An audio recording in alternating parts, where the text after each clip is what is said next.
everyone and welcome back. My people, it is now or never. Nigerians are coming out to speak up about the killings in Nigeria because we cannot continue to keep quiet while these terrorists are taking over Nigeria. Some of the terrorist sympathizers, those ones that are sponsoring and funding this terrorism in Nigeria, they are saying that Nigerians, we need to come together, that we don't need the international intervention, that we can solve this by ourselves. But there's something this pastor said here, that terrorists, they have taken over the leadership of Nigeria. Then how do you expect these people to solve the problem of insecurity in Nigeria? Like, it's not going to be possible. Honestly, we really need US and Donald Trump intervention in Nigeria concerning this insecurity to come and wipe out these terrorists in Nigeria. If not, my people, we are really in a big trouble. So some pastors as well as Oby Ezekwesili, they have come out and led their voices concerning this particular matter. Let me allow you guys to watch the videos, and also I'm going to read out what Oby Ezekwesili said at the end of this video. Take a listen, do wait to subscribe, like, share, and leave your thoughts in the comment section. Trump's comment threatens national unity, NSCIA warns, demands retraction. They want Trump to retract his comments. That's the Nigerian Supreme Council for Islamic Affairs. And there's a picture there of, I think this should be Professor Isaac Oloyede, if I'm not mistaken. I think, yeah, he should be the one. So what are your thoughts on that, Dr. Dairo? I think that statement from the Supreme Council for Islamic Affairs is not only irresponsible, it is callous, it is insensitive, lacking in empathy and common sense of logical reasoning. And it's so unfortunate that the apex body of the Muslim community in Nigeria, headed by the Sultan of Sokoto, who is supposed to be the Seriki Muslimi, or the leader of Muslims in Nigeria and even in Niger, can issue such a statement at this time, at a time that we are supposed to be having a national reflection, particularly amongst the Muslim community, as to how come it is our demography, our own divide, our own side of the divide, that has produced the twin problem that Nigeria is battling hard to contain, which is Boko Haram on one hand and banditry on the other hand. This is not a time to be hypocritical, to be insincere. This is not the time to play the ostrich. If anything at all is going to threaten the national unity of Nigeria, it is not Trump's statement. It is this very statement that has been issued by the Supreme Council for Islamic Affairs. It's mark of complicity on their part. And if I must say, on the part of those of us that are Muslims, when you issue a statement that is so insensitive to the plight of our Christian brethren, it is unfortunate. I did not imagine that this can come out of the Supreme Council for Islamic Affairs. I've heard Sheikh Gumi and some other people making statements. It wasn't something I was bothered about, because I felt that they don't represent the organized, the collective body that represents Muslims in Nigeria. But when this statement came out of the Supreme Council for Islamic Affairs, I was not only embarrassed as a Muslim, I was ashamed of myself. I felt that we have taken a logic, we have taken echo chamber rhetorics to the height of it, to the highest level of ridicule. And this is nothing but an image battering statement for the Muslim community in Nigeria. Trump, again, did not say he was coming to fight Muslims on behalf of Christians. He said he was coming to fight terrorists that are killing Christians. Why is the Muslim community in Nigeria up in arms against such a proposition? Are we the ones killing Christians? Are we supporting the terrorists to kill Christians? Can Muslims actually endure crusader Christian groups rising up to kill Muslims in targeted manner? Is it possible for Muslims to sit down and accept it? Kofi, let me give you a good example. In this same country, recently, 16 northern Muslim hunters were hunted down in Urumi because their identity was mistaken to be bandits, right? The entire Muslim North was up in arms against the Edo State government and its people. It took Okpebolo, the governor of Edo, to go and practically kneel down to appease both the family, the state government, and other critical stakeholders in the North for the killing of 16 people did not took a special exception to it. I didn't hear the Supreme Council for Islamic Affairs making this statement to say, no, it's part of the ongoing crisis in the country that consumed these 16 people. No. It was a special case. It was a specially mentioned case because those who killed them are of different demography. They are Southerners and they are Christians. I also remember vividly when the woman Fatima was killed in Anambra by IPOB elements along with her 4 children. The Anambra State government had to go the extra mile to appease both the family, the other community in Anambra State, and the entire country by showing the seriousness with which the government takes that killing. Even when IPOB elements were killing hundreds, if not thousands of Igbo people in Anambra State. You recall, Kofi, a year or 2 ago, there was an attack on a northern dominated market in Ibadan, if you recall. When that attack happened in Ibadan, and most of the casualties were northerners, a delegation of northerners came to Oyo State to ask questions why northern governors of predominantly Muslim states, whose people were targeted, came to Ibadan to ask questions. The governors of the southwest, led by then Akeredolu late now, had to take the initiative to rein in their people, made arrests just to pacify the north. It happened in this country. All right. Okay. So when Christians now complain that jihadi groups that are Muslim in outlook, bandits or killer headsmen that are Muslim in outlook are killing them, and the numbers are rising to genocidal proportion, a group like Supreme Council for Islamic Affairs should be more concerned about the fact that people within their demography have gone this level of rogue to the point that Nigeria is battling insecurity that emanates from your own demography. Boko Haram members are Muslims. Bandits are Muslims. That should be a concern to the Sultan of Sokoto, who should be at this point be at the forefront of carrying out the necessary reforms that will roll back radicalization and indoctrination that has led to jihadism in Nigeria. But displaying the ostrich, I am so disappointed in him as a Muslim. I'm so disappointed. And I want to call on the government. Enough of this politics. President Tinubu should sit up and stop playing politics with the lives of Nigerians. Okay. By this morning, I should have expected that they should have called in the officials of the Supreme Council for Islamic Affairs for questioning by security agencies.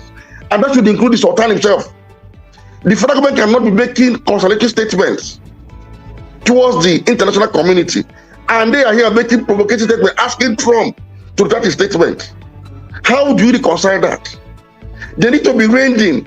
They need to be cautioned. And I think the Sultan should be giving stern warning never to make such a statement again on national security. If he doesn't have anything to say, let him keep his mouth shut through his Supreme Council for Islamic Affairs. This nonsense must not continue. Right, it must stop. Right. Enough is enough. All right, Dr. Because this is very provocative. How do you explain that such a statement can come out at such a time? Look, I've said it severally. When a Boko Haram Muslim group kills 1 million Muslims, it does not generate the same concern as when it kills 1 Christian.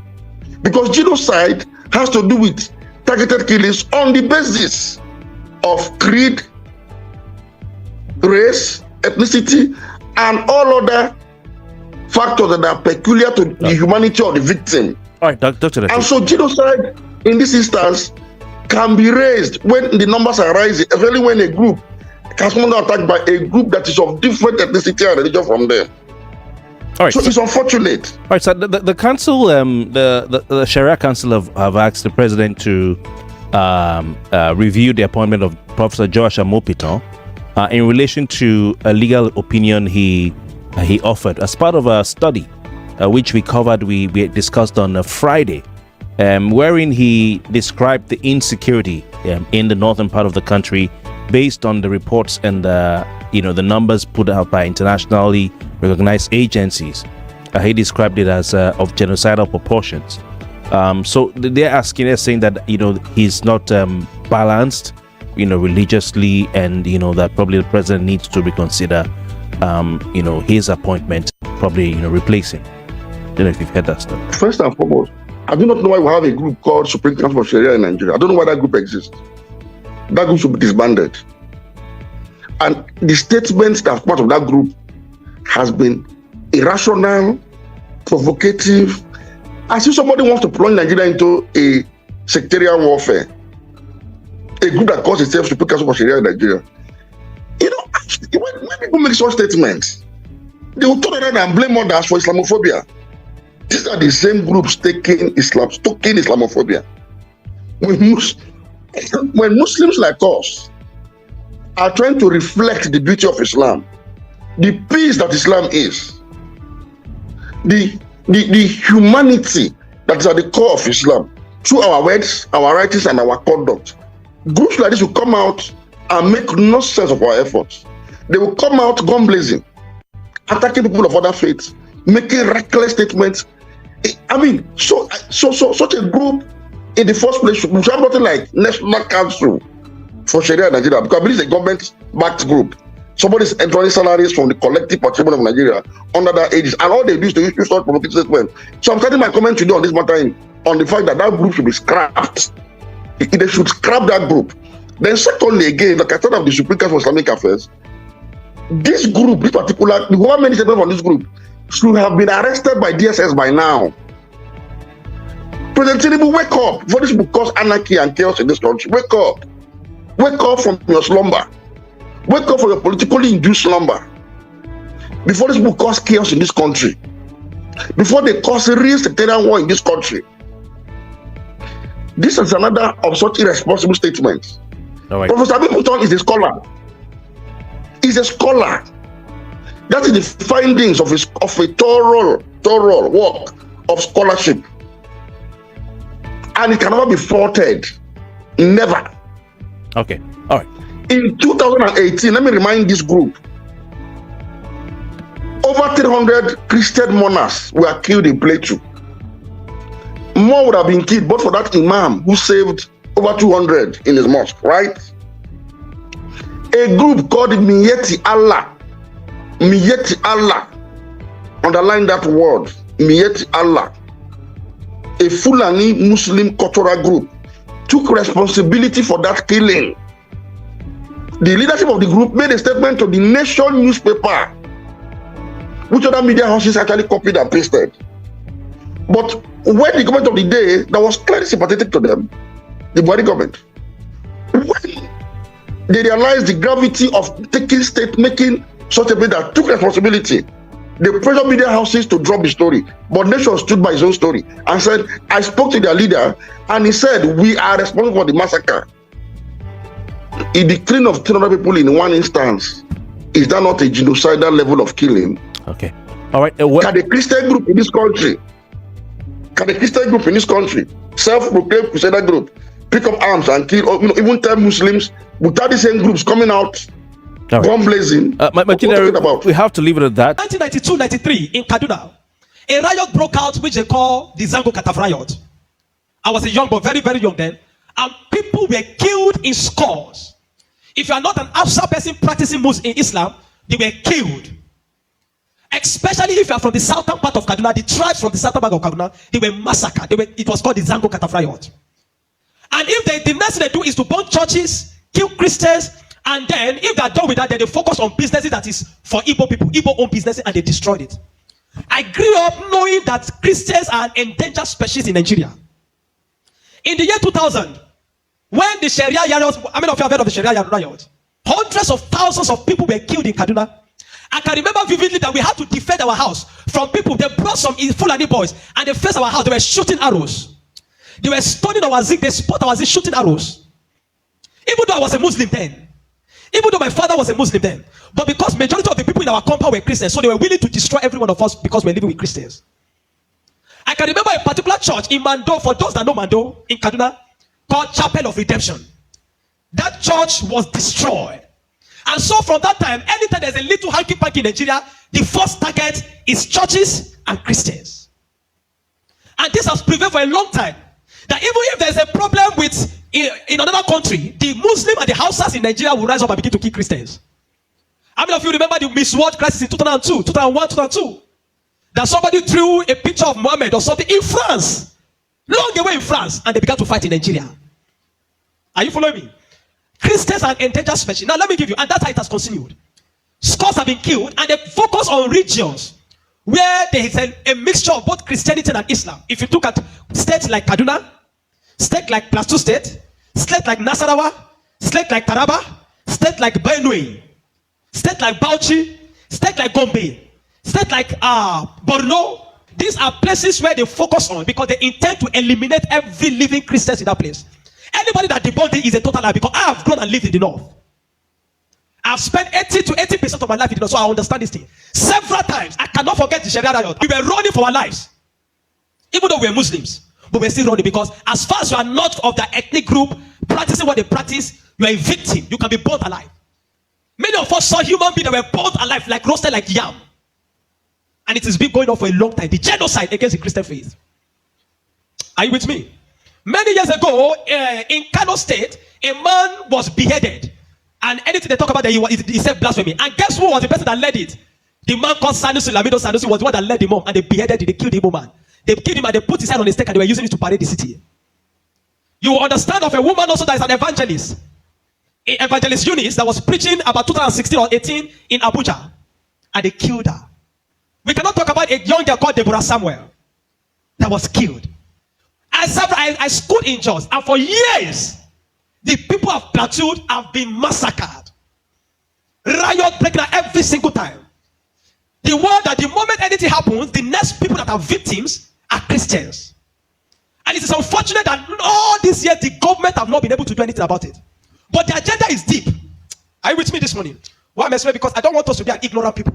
If we are ignorant people, they will control the narrative. And these days, let me tell you this truth. God will not come and fight for you. Remove that thing from your mind. If Christians don't rise up, pray from now till tomorrow. God is not coming to fight for you. Are you with me? Now, in the year 2009, Boko Haram started. Boko Haram started because of a section. It was a political movement. They created Boko Haram as a political talks to bring confusion into the government of Goodluck Jonathan. And to be able to, destroy any opposition, starting from Borno State, under the watch of a man called Kashim Shettima, which is now the vice president of Nigeria. Kashim Shettima and the other man, Ali Mohammed Sharif. These were the people that started the business of Boko Haram as a political talks to be able to oppose their opponents. But after a time, the ideology grew and they began to destroy. Now, it became a problem and they began to use it to destroy, bombing here and there. In 2009, 2010. As of 2010, a man led a meeting in Jos. Are you with me? He led a meeting that they were going to annihilate Christians within the locality of Plateau, Borno, Plateau, Bauchi, Kaduna, and Nasarawa. And he said they are going to perform jihad. They will bring jihad and they will go to kill them. If the Islamic leaders are not willing to lead them, he is ready to lead the movement. I have the minute of that meeting in my phone presently. Guess who is that person? Issa Pantami, that was the former Minister of Communication under Buhari's regime. And several times, these are people that are terrorist sympathizers. And that is why the Nigerian army have not been able to win the war against the terrorism. Because people have, the terrorists have infiltrated the Nigerian ranks, the army ranks, so they cannot win the war. That said, Osama bin Laden was a better Muslim than he is. He was sad when Osama bin Laden was killed. And he has said it several times that Boko Haram should not be killed. He said they are their Muslim brothers.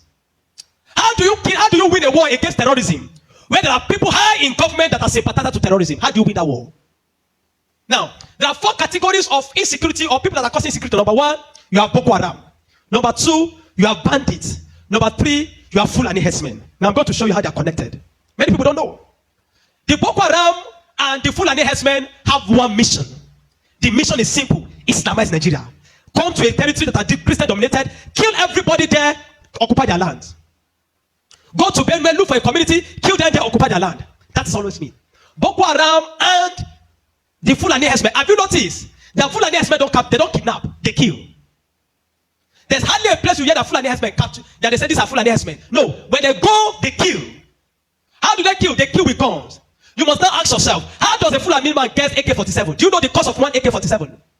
One AK-47 is over $1,000 something. Where will a Fulani man be able to obtain to be able to get one AK-47? Are you with me? And now, so you will know that there are people that are sponsoring this movement. Then the Boko Haram and the Fulani, they go about Christian-dominated areas. You will understand that when this terrorism started in Nigeria, that only people that were killed were Christian churches. You will not hear that they kill anyone. It is Christians and churches. I remember in Kaduna then that churches began to look for security men to guide their churches in every service day. Otherwise, you can be in church and then the next is boom, everybody dies. And churches that don't have money to hire soldiers began to use some of their members. I was a member of the security team in my church in Deeper Life in Kaduna in 2010. Because we don't stay in the church. Once I come to the church in the morning, we stay outside, moving around patrolling because anybody can come and drop anything. So when Boko Haram started, the majority of Muslims, the Hausa, Northern Muslims, they were happy. I know of people that were celebrating it. If you see them crying today, I'll tell you why. At the initial beginning of this thing, they were happy celebrating the killings of Christians. They said they are purging Nigeria of RNA. It was majorly on Christians and Christian-dominated areas. But when it comes to 2014, the man Buhari and APC that wanted to overthrow the government of Jonathan, by all means, decided to employ mercenaries from Niger, from Chad, from all those Fulani, from other African nations where they're Fulani, and they brought them into Nigeria. What was the goal? The goal was that if Jonathan does not concede defeat in the election, they were going to rain hell on Nigeria. So they brought in these mercenaries and they equipped them with rifles, the Erufais, the Buharis. Are you with me? The Erufais, the Buharis. Every one of these people called APC, they brought in mercenaries and armed them in the bushes and told them to wait. The moment Jonathan did not concede defeat in the election, they were going to start. But unfortunately for them, Goodluck knew of the assignment. He got intel about it, and because the man said his ambition does not worth the blood of millions. So the man conceded defeat and left. And so they declared APC winner. Now, you have already brought people from different parts to come and fight. But what they wanted to come and fight for did not achieve anymore. So now they left those people in the bush. They left them with guns and ammunition in the bush. And when Buhari became the president, he abandoned them. Instead of them to settle them and let them go back, they abandoned them. And the people saw Nigeria as a place that is good. And the people decided to remain in Nigeria. Those are the people that started bandits. Before, we don't have anything like bandits. Banditry started under the watch of APC, under Buhari, because they were the ones that brought them in. Kidnapping, because they needed to survive. So they started by kidnapping. And they started by kidnapping. And they started by kidnapping. And they started by kidnapping. Over time, now, you understand that there are certain parts of this nation where there are mineral resources. Don't be an ignorant Christian. Follow me. Don't be an ignorant Christian. Don't be in a nation where you don't have understanding of what is happening. Now, there are some parts of Nigeria where there are good resources. And so, and this has been illegally mined by elites, the military generals, the oligarchs, the people that are the leadership of the North. They were mining these resources, and the money does not go into the federal government account. So what they do is that they employ the services of this banditry to create two things. Number one, to create diversion. So when you go to Zamfara, that's why you hear that they say there is killing in Zamfara now. It's because of the Ilema gold mine. There is gold in Zamfara that they are mining. And so these bandits that are already in the bush, some people collaborate with them, partnered with them, and told them to keep creating confusion, create chaos.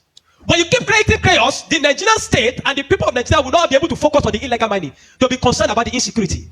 So the insecurity is created as a means of diversion in the north. Are you following me? It is created as a means of diverting the attention of the military and the Nigerian populace from being able to focus on the illegal mining of resources. And any part of the north where there is resources, you find out that insecurity there. Recently, it has started in Kwara because there's a great amount of lithium in Kwara too that they have discovered and they're mining. So they partner with the Chinese because the people that do this illegal mining are the Chinese. They partner with the Chinese to be able to. So the bandits became the security men of the Chinese and all those people to protect them. So that while they are mining, they can begin to cause chaos. Because while the people are mining and they are causing chaos, kidnapping, nobody will be able to focus on what the Chinese are doing and those people illegal mining. Every single day to this moment, I'm telling you, they are mining in those places. And they will take it to an airfield in the bush and fly it out of Nigeria. They are making billions of dollars from it every day while people are being killed. That is why you now hear that Muslims are saying that they are killing Muslims too. What you have there, it is what Buhari created. The APC Labour administration created, the banditry they created, is what is affecting the North now. Because the people they brought to come and kill Nigeria in 2015 did not succeed because Goodluck relinquished power to them. And now the people have become thugs. They have become tools to be used in the hand of men that are using them to secure their illegal gold mines. And that's why you kill them. That's why you hear that they say they are killing Muslims. Now, the Christian persecution and genocide has been there. So you find out that the other part, the Muslim and the Fulani men keep going around killing in all those parts. And the Christians and the churches have been silent for too long. This evil has prevailed in Nigeria because the righteous men have been too quiet. If we're ever going to win against insecurity in Nigeria, Nigeria must put two things Nigeria must do. Number one, Sharia law must be completely abolished in Nigeria. Because Nigeria is not an Islamic state. Why will Nigeria, some part of Nigeria, be practicing Sharia? The law guiding them, constitutional law, that believe that if somebody deserves to die because he speaks against his God. Can an Hausa man insult Jesus and I kill him for insulting Jesus? But somebody believes when you speak against Muhammad, you deserve to die. How do you live in a country with somebody that have that kind of mentality? The military have become complicit. They are compromised. Nigerian military cannot win this war. 20 years from today, I'm telling you, 20 years from today, this thing of insecurity will not end because there are people that are enjoying it, benefiting from it, and reaping from it. If Nigeria wants to win this war, partner with America. Let them come and militate. I'm not sure I've seen that in Kano yesterday, some people were protesting that they don't want America to come. Because they believe what they have been told is that if America is coming to kill Muslims, and the man says he wants to come and kill terrorists, but they are protesting. Anybody that is negotiating, people like Ahmed Gumi, Sheikh Gumi should be locked away. A terrorist sympathizer is a terrorist. A man that believes that you are not supposed to kill a terrorist is himself a terrorist. A man that believes that we should go and negotiate. How do you go and negotiate with terrorists? Because you see, terrorists are not just criminals. They are working with a wrong ideology. A man that believes that killing is, he has nothing to lose. How do you negotiate with a man that believes that killing himself is going to meet their God in heaven to collect 72 virgins? How do you negotiate with such a person? A man like Sheikh Gumi should be locked away. A man like Ali Muhammad Bushari should be arrested. You want to win against terrorism, you must go brutal. No nation win against terrorism by pampering them. The custom is taking rice, seizing rice from Nigeria and taking it to terrorists in the bush that they need to take care of them because they are human beings. No. The moment you have become a terrorist, that you see that taking the life of your fellow human being is nothing, is to please a God, then you don't deserve to live. Children of God, I'm not going to ask you to pray because this is not a period of prayer. This is a period of action. Reverend Dr. Oby Ezekwesili from Jos, the man that have been speaking, have created attention. Not for once have they invited the man for interview because they don't want to give the man any airtime. But you see, any little thing they will call Gumi and give him microphone. Gumi, they are inviting Gumi up and down. The media is complicit. The Nigerian military are complicit. You can't win war with this Nigerian army, not because they don't have the capacity, but because they are compromised. Buhari created banditry. The people like Gumi and the rest of them, they are the people that facilitated the idea of Boko Haram. And today, some of them are your leaders in government. Some of them, most of them are moving free. Not one have been arrested. Kabiru Sokoto that bombed Nyanyan in 2011. When they rearrested him, guess where they got him? In the house of Shetima in Abuja. What is he doing in the house of Shetima if Shetima doesn't know him? But today, Shetima is your vice president. How do you win a war where terrorists are ruling you? Where terrorist sympathizers are moving around? This is not a period to say we are praying. No! This is a period of wisdom. This is a period of action. Churches in the south have no idea. They sit in their cozy churches with AC blowing them. They don't know what it means to be in the north. They don't know what it means to be running for your life. That every Sunday in the church there in Kaduna, when they say let us pray, everybody's praying with one eye open. Because you don't know God might go up at any time in the church. The Nigerian church must rise up. There's an agenda. And if you read the minute of that meeting in 2010 led by Isa Patami, you will not believe it. I have a recording of his messages. Where's appeal? Where he said, why would they be killing their people? He said, why would they be killing his Muslim brothers? Referring to Boko Haram as their Muslim brothers. How do you win with such a people in government? And that guy was a minister under Buhari for 8 years. Do you know what I'm telling you this morning? You are a Nigerian. If you are not aware of what is happening around you, in a short time, one day your calamity will just come. You will not know how. Are you with me? The banditry that is destroying them in the north was created by the people Buhari brought for mercenaries to destroy Nigeria in 2015 in case he did not win. Unfortunately, he won, and those people were left without fight. And they began to use the weapons that have been provided for. These guys have sophisticated their weapon. They move logistics, move money in dollars. Where do you think they're getting it from? You think it's from the sale of cow? No. The Bible says, watch and pray. We have been praying. This is the time to do what? To watch. Nigeria will not win this war if we don't employ the service of people that have no ties, like America, to come and help. I have a guy on Twitter that said, he said his fellow soldiers shot him because he was killing too much Boko Haram. He said he was killing their brothers too much. How do you win when your fellow person that is a soldier that you are carrying to go and fight is angry that you are killing that you are Christian, that you are killing Muslim too much? How do you win it? There are military generals that are enjoying this insecurity. They are enjoying it. They don't want it to end. There are people that they call NGOs in Yobe, in Damaturu, in Borno, that they say they are doing NGO work and they are maintaining. They want it to come because they get their funding from international organizations. A lot of people have vested interest, milking the situation of insecurity in Nigeria. You want to win this war? Abolish Sharia. Nobody deserves to die for anybody. Nobody deserves to die for another God. Don't be an ignorant Christian, no. Are you with me? Don't be an ignorant Christian. Don't be afraid to say, no, don't worry, heaven is my goal. Let's not focus on the church. No! You will die for nothing. This is very, very important. I'm taking my time to educate you this morning. There's an Islamic agenda. Killing of pastors. Every now and then it is pastor and churches. I watched one recently. And a child, a 2-year-old child, a 1-year-old child was massacred. How do you justify that? But you know, in all this, never for once have the Nigerian government done anything reasonable until Donald Trump said he was going to attack Nigerian terrorists. Now everybody, they are running up and down. The genocide in Nigeria is real. We cannot be quiet anymore. If you are online, tweet about, write about it. Follow posts, share it, let people see. Don't say it doesn't concern me anymore. No, it might not concern you now. One day it will concern somebody that you are close to. One day it will concern you. It will just come before you and you will not know. We will not carry gun. But we will not allow them to control the narrative. If you have been following me in my program on my platform, you see that I've been writing consistently about insecurity in Nigeria. Because men of God have been too quiet. People that should speak for righteousness are busy collecting tithe and offering. Organizing program in UK, organizing program in...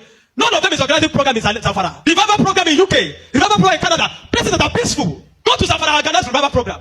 Go and win this. So go and organize crusade inside Savisa. Are they not souls too? This hypocrisy in the body of Christ must stop. This I don't care it as far as it doesn't concern me. It must stop. We are one body. We are in the north. Most of you have heard of people that you love that have been a victim of this things. Otherwise, I would have been killed in 2002, 2001 during the Sharia riot. And during the Misword, the Sharia, the Misword. Where our house, they were stoned, they were shooting arrows. They use arrows to touch fire and shoot it on our house. I would have been killed that period, except by God. And then somebody will come today, a pastor from the southern part, to open his dirty mouth to say, I'm a Christian, there's no genocide. A depraved-minded entity, the Daniel Boalas, the Omokris, for political gains, who said there's no massacre in Nigeria. Do you know why they can have the guts to say that? Because the Christians have been too quiet. It is time to speak. See, if we speak, we will die. If we don't speak, we will still die. If we talk, we will die. If we don't talk, we will still die. It's better we talk and we die in truth than to be silent and die in error. The Lord give us understanding. Honestly, this man of God has said it all. What a courageous man of God. So this is what Oby Ezekwesili said. Stop the bloodshed in this land, period. What are all these silly debates about? Really? Of what use are governments that cannot protect their own people? And of what use are leaders who do not value the lives of their people? Of what humanity are people in power and our society who defend such failures? Of what future are people who allow such evil to become normal in their country while they sit around to debate about the mass killings of their fellow countrymen, women and children to determine if it is really genocide? In 2015, they came for our Chibok daughters and several others. Nigeria sat around debating politics while the parents of the girls cried in anguish, pleading to even be believed that they are not scam parents. Those that believe them joined their cries, stood in empathy to ask government to take constitutional mandate, effective action for the girls' rescue. Our cries and demands fell on deaf ears and hardened hearts. We caution that if government failed to act decisively against the terrorists by allowing them to go unpunished, the inaction and absence of deterrence could embolden the organized deadly criminals. As predicted, kidnapping soon escalated and morphed into an industry, with many families in this country becoming victims of the same losses, griefs, and anguish that the Chibok girls, Leah Sharibu, and their parents were left to suffer.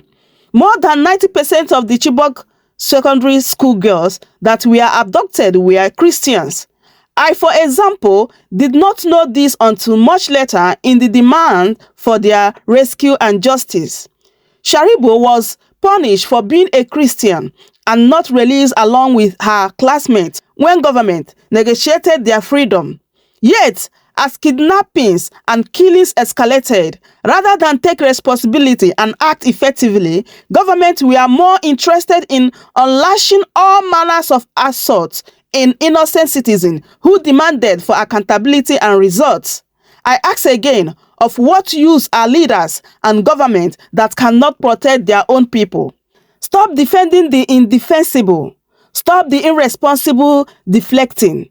Stop the heartless indifference to the sufferings and injustice done to others. There are no if, buts, and water baptism about the mass killings of Nigerians.